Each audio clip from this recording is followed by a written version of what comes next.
Heel's World. Hey guys, what is up? It's your boy Heel, Peruvian Strong Style himself, back with a new video.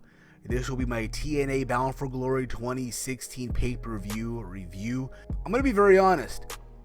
This was supposed to be TNA's WrestleMania, right? Their biggest show of the year.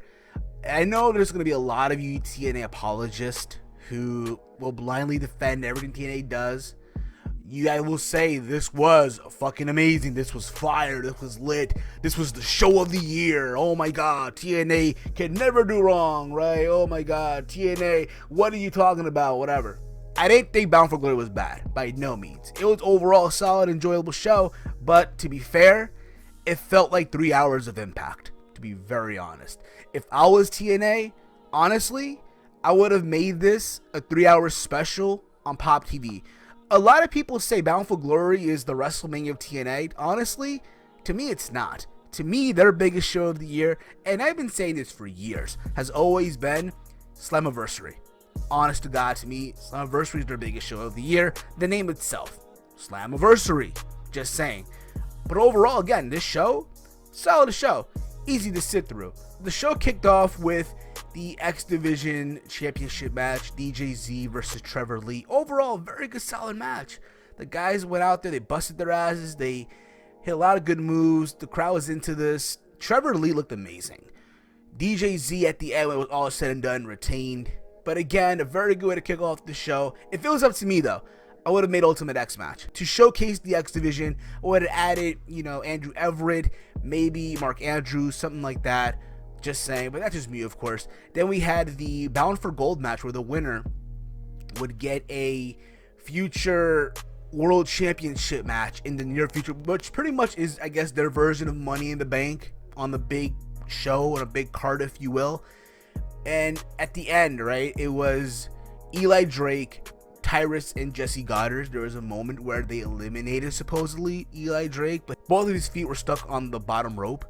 And for some reason, the camera got stuck in that spot where his feet were stuck on the rope, and they stood there for a good hot minute, which kind of gave it away, like, yeah, he's going to win the match.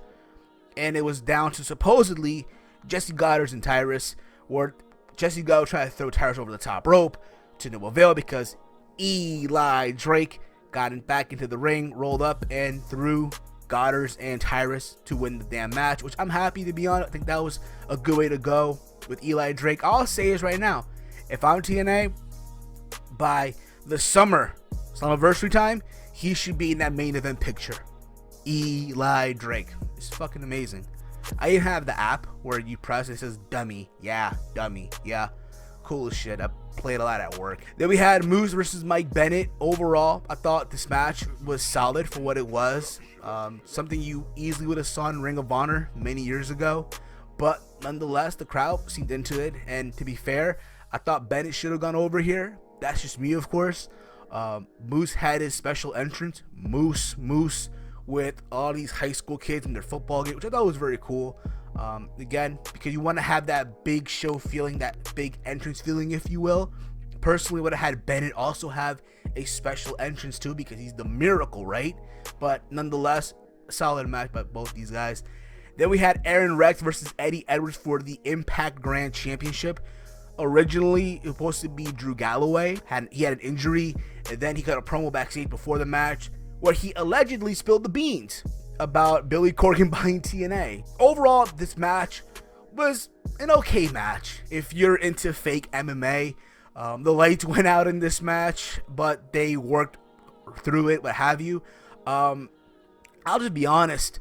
I am not big on this concept of fake MMA. This whole tournament period, I thought it was stupid. The judges and point scoring, it just doesn't work in wrestling. If you are someone out there and you were big on this, you're lying to yourself. If you were big on this whole tournament, if you thought this was amazing what they were doing, you're lying to yourself. Don't BS yourself. I'm just saying. Aaron Rex got the win by unanimous decision. To me, honestly, Eddie Edwards should have gone over here. Because again, what you're showing is, here's a guy who is a disgruntled WWE guy, and Aaron Rex or Damien Sandow, whatever you want to call him, and you're having him beat one of your homegrown guys, has been there for a while, that could have used the push more than Aaron Rex. Let's be honest here. And I'll say this as well. To me, Aaron Rex, he looks bland now. I don't know what it is, but he just looks plain to me, to be honest. I don't know, but that's just that. Then we had the Great War, the Hardy Boys, Brother Nero and Broken Matt Hardy versus Decay. This match went everywhere. Literally, this wasn't even a match. This felt more like a show, more like a theatrical skit, if you will. They went all over the Impact Zone. They had camera angles on the road, in some parking lot. Like, you could tell this was filmed a while back, and they added it into this whole setup, the production value, if you will. But nonetheless, it was very, very out there. If you were big on Final Deletion, if you were big on Delete or Decay, you would be a fan of the Great War. Jeff Hardy brought out his personas of Willow and some other gimmick that he had during this whole build-up. Again, everywhere. We had Vanguard 1 show up. They were fighting in some truck, in the back of a truck, if you will. My only critique was there was no Singer Benjamin, because it would have been cool to see Singer Benjamin in some way, somehow in this match. But when it was all said and done, the Hardy Boys got the. We had Gail Kim and Maria for the Knockouts title. Before this, Gail Kim had her ceremony. They brought out Awesome Kong. They brought out Taryn Terrell and Christy Hemme.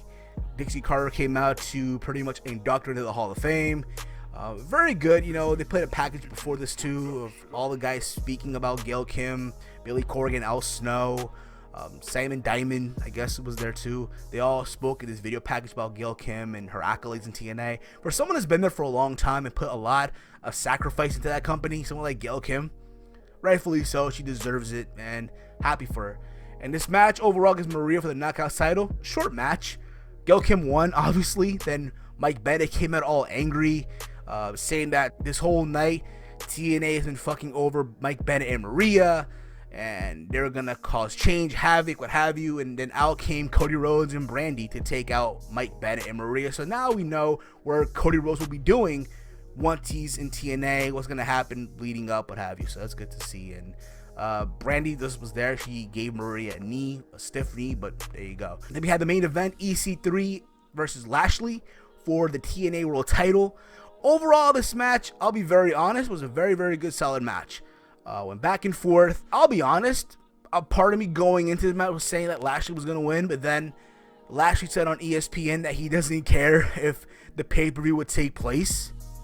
And I thought because he said that, they would change the decision and have EC3 win, but no, they actually went through with Bobby Lashley, the guy that pretty much said he doesn't give a fuck if the pay-per-view happens or not, or if TNA closes or not, and that's what they went with. And to be fair, I'm not mad about it.